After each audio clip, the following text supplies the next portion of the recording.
My husband didn't witness our baby being born and thinks he hasn't bonded with her, so he's leaving me and our baby so that he can start over again. Original poster, U/Challenge Connect 590. My husband, 29 meters, and I, 30 non-binary, have been married for 5 years.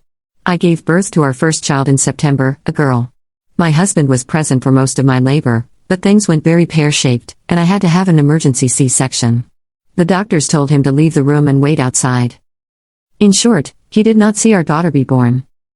A week ago, he informed me that he wants to divorce and start over on his dreams of having a family. He insists that he cannot bond with our daughter and says it's because he didn't see her being born. He said a lot about how it's always been a dream of his to have a small, close-knit family, and now he can't have that with me because of the C-section and not being in the room. His dad suggested therapy, but my husband refused, saying he knew it wouldn't work. I've made sure he knows I'm open to the idea if he changes his mind, but he's been very insistent that he knows this can't be fixed. Part of me knows I'm basically asking for a magic spell here, but does anyone have any ideas on how or if this can be fixed? Added info about Op being NB. I realized I was non-binary in my late teens, and he's known since before we started dating. We went to the same college and met in a shared class, and were friends for about a year before anything romantic developed.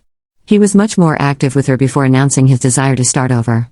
Now he doesn't do much with her beyond basic babysitting stuff when I'm at work. Relevant comments. Comment 1. He's just using this as an excuse to leave you. Comment 2. Oh my, I'm so sorry. Best guess is that your husband doesn't like being a father or husband and wants out, and he's grasping at straws to make up a reason. It sounds like he's pretty committed to refusing help of all kinds, so I vote that you switch your focus to what you need in the immediate term. Do you have family or friends you could stay with or who could come stay with you? Can you hire an au pair? Should the baby go to daycare if she isn't already? How much monetary support from your husband do you need to maintain a stable lifestyle for you and your baby for the next year? Figure out what you need. Explain to your husband that he's on his own to sort his crap out, and you need X, Y, and Z to raise the baby in the immediate term. Then kick him out and focus all your love and energy on yourself and your baby. I hope he pulls his head out of his ass, I really do. Either way, once you've gotten through the first 6 months or a year, you'll have enough mental space and new information to be able to put together a longer-term plan for your marriage and/or co-parenting situation. Please know that it's extra vile for him to blame his behavior on the fact that you needed a C-section, as if this is in any way your fault. His whole chain of reasoning is nonsense, as everyone is pointing out, but this part really grinds my gears. Own your crap, my dude. I'm so sorry this is happening. You'll get through it, but I wish you didn't have to. Comment 3. This is the lamest thing I've ever heard. And I would say he needs to start therapy immediately, but I suspect he's making this story up to mask his real feelings. He's scared and doesn't want to be a dad. He's making up this perfect family dream thing, either subconsciously or consciously. Seeing a birth is not what creates bonding. Update 1. Several people suggested asking him to come with me to a therapist so I can get help understanding why he's leaving.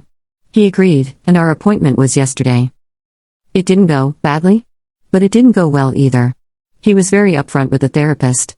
He didn't try to mince words or refuse to answer questions. He told the therapist, paraphrasing, they got to bond the entire pregnancy.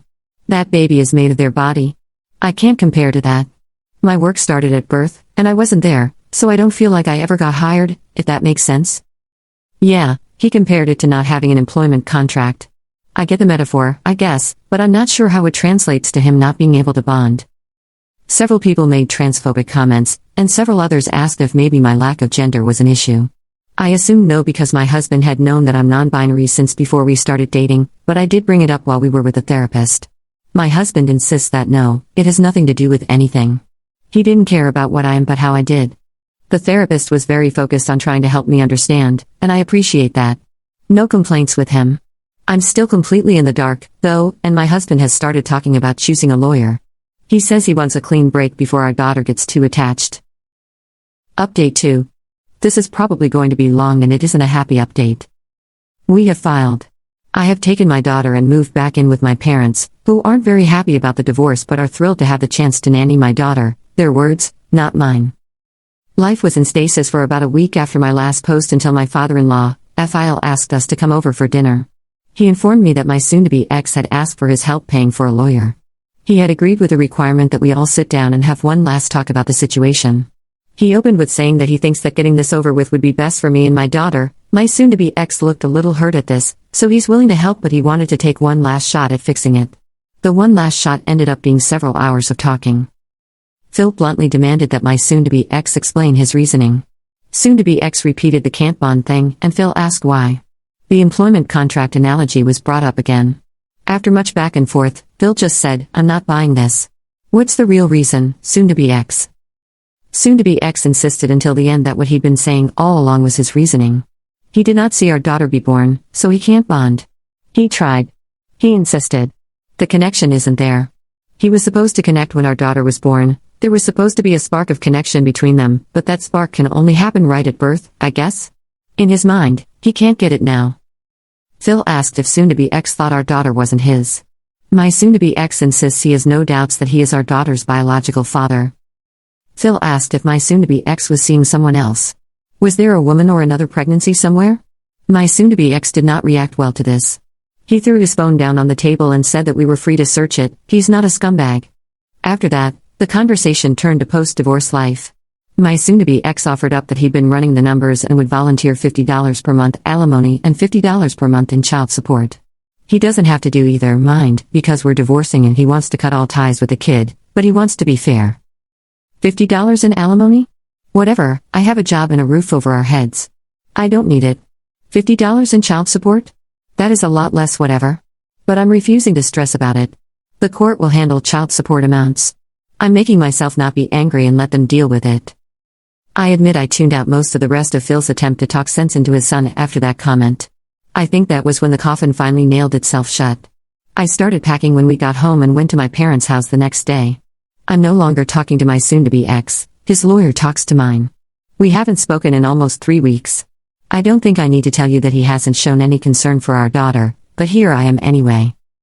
The day after I got there, my sister kidnapped me to her place. We got very drunk, my daughter was with my parents, not us, talked about everything, and I screamed a lot.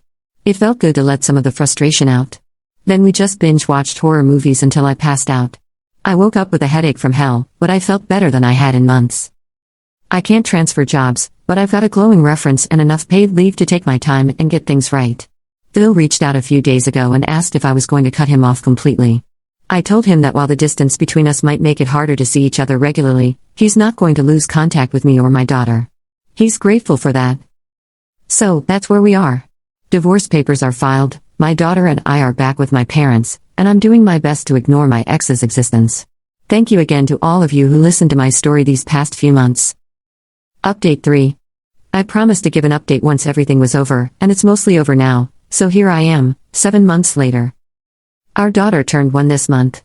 Her first word was nod, which I suspect is because my father-in-law, Phil, brought home a foster to adopt dog a few months ago, whose previous owners called her Nod or Nodder. Daughter absolutely adores this dog. Phil sends me pictures of the two of them every day to show to our daughter. Ex-husband and I are just waiting for some final paperwork to be completed for the divorce. He hasn't contested anything. When we were in court, he looked the judge in the face and repeated his claim that he didn't see the birth, so he couldn't bond. His lawyer even tried to defend this argument by presenting studies that supposedly showed that a lack of involvement from fathers during the birth could damage bonding. However, this claim was completely unsupported by the facts. Ex-husband was involved in the pregnancy, attended all our prenatal appointments, and was present for the entire labor. He wasn't absent or uninvolved until things went wrong and I had to have an emergency C-section. Our daughter was less than an hour old when he first held her, probably even less than half an hour. I had proof of this, as well as photos from multiple prenatal appointments showing how involved he was. Phil was also willing to file a statement on how he and ex-husband were both actively involved during the pregnancy.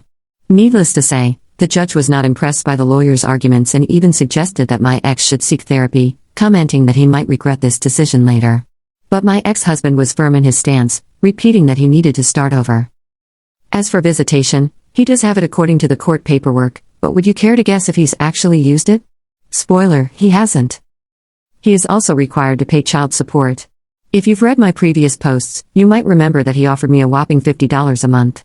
That's all he's been paying, despite the judge ordering a much higher amount. So now, I'm gearing myself up for that fight. I'm honestly surprised he started skimping on payments even before the divorce was final, but he did tell me and Phil that he wasn't a scumbag, so in his mind, he's probably just trying to stay true to his word or something. He's shown no interest in our daughter. There haven't been any new partners, pregnancies, or children that we've heard of. As far as Phil can tell, he's still single and hasn't shown any interest in dating yet. I don't really know how I feel about this. It would be easier to understand if he had been cheating or if there was some other obvious reason for his actions. It would give me something solid to point to and say, screw you, and then try to move on. But based on everything I've seen, it looks like he honestly believes he needs to do this. I've been going to therapy and recently found a place about halfway between my parents and Phil. I'm still doing freelance work and I'd say I'm doing okay. My daughter is happy, healthy, and thriving, and she will be just fine. Once the divorce paperwork is finalized, I plan to never speak to my ex again. I just need to wait until I'm fully able to start over myself. Thank you for the support during this awful time.